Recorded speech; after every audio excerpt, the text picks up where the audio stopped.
Lamar Jackson. Obviously, Cleveland's going to go, and they got 2 first-rounders. They're going for a quarterback next year.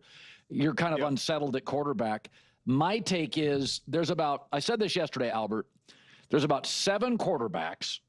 There's about 8 left tackles and about 5 or 6 defensive linemen, mostly young. Jalen Carter, Jared Verse, Myles Garrett's not young. I'm not taking a phone call on. 30 guys in the Micah Parsons? I take a phone call on Micah Parsons because I'm overpaying Dak. So my take is 30-year-old TJ Watt, I'm going to take a phone call. What are your thoughts on this? I think it would make sense if they were in a different spot as a team, but so much of the idea of just acquiring Aaron Rodgers in the first place was tied to getting the most out of the core that they had in place and they've been competitive with over the last few years.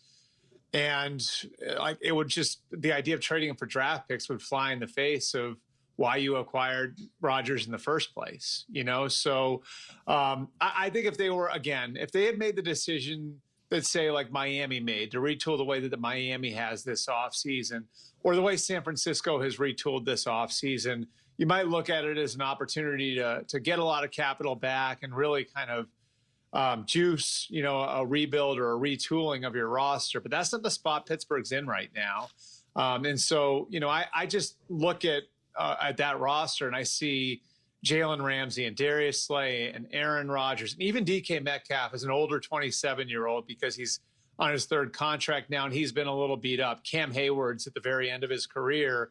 You just look around there and it's like, well, why do you have all of those guys in the first place if you're going to get rid of the best one of them, Yeah. So I think the spot the Steelers are in right now, they need TJ Watt. And I think the presence of Aaron Rodgers is something that Watt's been waiting for since the retirement of Ben Roethlisberger. So I think it's one of those situations where you could see where if one or the other were in a different spot, a trade would make sense. This would make sense as a point to separate. But I think the two of them, as it stands right now, need each other too much not to find a way to get something.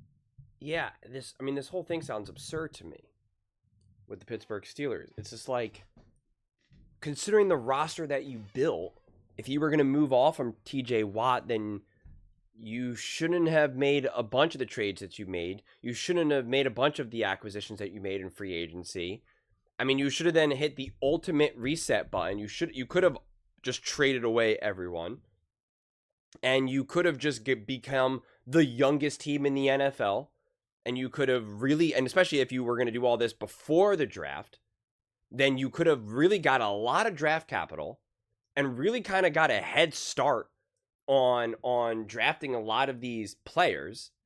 And then you would have not been so good this year, but you would have had a lot of great young talent. And depending on how depending on what type of trades you made, have even extra draft capital, this next coming draft now. And you would have been able to draft a quarterback high up there in what should be a deeper quarterback draft, or at least now have some extra, draft capital to kind of make moves that if you have to trade up or whatever it may be. And then boom, there you go. You would have a collection of young wide receiver. I mean, you could have just got rid of everyone and just really absolutely rebuilt, but you would have been able to do so in such an aggressive way that the rebuilding process would have taken place over like a year. And then you could be in a situation where you're like with the Green Bay Packers, where you're a really good, solid, young, up-and-coming team. And then you enter Jordan Love, and it's like, all right, we're winning some games. We're getting into the playoffs. We're rocking the Dallas Cowboys. We're not exactly where we want, but we have a young quarterback. We have, like, the youngest roster in the NFL. We're growing. We're maturing. All right, and we're getting better year after year. Like, it actually is not a terrible idea. But now you're in the situation where you got a bunch of guys who were on their last stretch, quite frankly. You got Aaron Rodgers. Like, I don't understand. And TJ Watt, the only reason why you would trade a TJ Watt is if you're still trying to win now, is then if you're going to try to get, like, I guess some huge offensive players in return, and I just don't know what that would necessarily look like.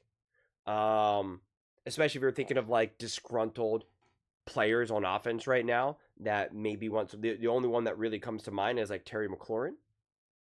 And it's like, okay, that would be kind of interesting, I guess. Like, you'd have to figure out, like, how much do you lose on defense, which would be. But it's like, I don't know, Aaron Rodgers, DK Metcalf, Terry McLaurin. Like, if you could just protect him, then, like, I don't know. That sounds kind of interesting. And again, I'm not acting like the money completely adds up or how this, it's not like it could be like a one-for-one trade here. At least I don't think it could be. I don't know, because I'm just trying to think of what other players would theoretically be available to be able to make something like that happen. That where then it could be like, okay, you're still kind of in win now mode. But I don't know if Terry McLaurin's going to be happy about that, right? Like he might not be like, he might be like, all right, you're going to send me to Pittsburgh. Like, I want my money, but like, I don't want to have you draft. And like, is it Aaron Rodgers? Is it going to be Mason Rudolph? And like, what about 26? Like, I'm trying to sign like a 4-year contract. Like, what the heck is the future here? And he wants to be in Washington. Like, he's made that firm. So it's just like, and again, that's just like the first thought that came to my mind of like as an offensive player, because you're not going to trade TJ Watt then for like defensive players. Like, I don't know. And that's what it is. If it's 4 picks, then it's obviously you're kicking the can down the road. You're looking at the future, and then there's just then no point in having Aaron Rodgers. There's no point in like 5 or 6 or 7 of the moves you made then this offseason. So I don't know, man. I'm curious what Pittsburgh Steelers fans think about this, and kind of what the local media around Pittsburgh is kind of discussing here, because it's just, I don't know. I saw this a little bit before, and I was just kind of like, whatever. But then I see like it's not going away, and I'm like, okay, like what does this actually mean for the Steelers then? And I actually kind of like this idea of the team that they built, where it's like kind of this, hey, last kind of hurrah. We're trying to get the best years left out of like 10 or so players, that if they can stay healthy, if we can get their best version of themselves, like we can actually win a lot of games. We can actually have a pretty good, pretty great defense. We can have a pretty good to great offense. Like, like we can actually legitimately win some games. We have a ton of experience here. And yeah, we have a players that are not necessarily in their prime anymore, but still can offer a lot of production. We got Tomlin. Like, I started to really kind of buy into it a little bit and was like, okay, I'm open to seeing what this team can do. And now you're like, let's maybe trade TJ Watt, and they're inquiring as to what his value is. Like, that means then you're not even confident in what you'd be able to get from. I don't know. This all just feels weird to me, honestly, and inconsistent with what they were looking to do, which is what kind of Albert Breer is kind of discussing here. And like, I don't know. It feels messy, honestly. It feels like potentially the decisions that the Steelers franchise as a whole that they're making, they might not be fully unified with the decisions that are being made. And if that's the case, that's disappointing at this point, honestly. You're too great of a franchise. You're too grounded of a franchise. You have too many grown-ups in the room to be disjointed and to be kind of just like, oh, let's do this. Okay, now let's do that. Let's get this guy. Let's trade this guy. Like, that's just not the Steelers that I know them to be. So I'm still making sense of this in real time, honestly. I really am. But those are just my thoughts. I'd absolutely love to hear yours. What do you guys all think about the Pittsburgh Steelers potentially trading TJ Watt and what it would mean for them this season and beyond? Let me know in the comments below. I read every single comment. So whether you agree with me or disagree with me, either way, let's get in some discussions. Let's get in some fights. But ultimately, let's just have some fun. And please do consider subscribing. We are building an amazing community here and absolutely love to see you part of it. I want to build something that we all genuinely feel connected to.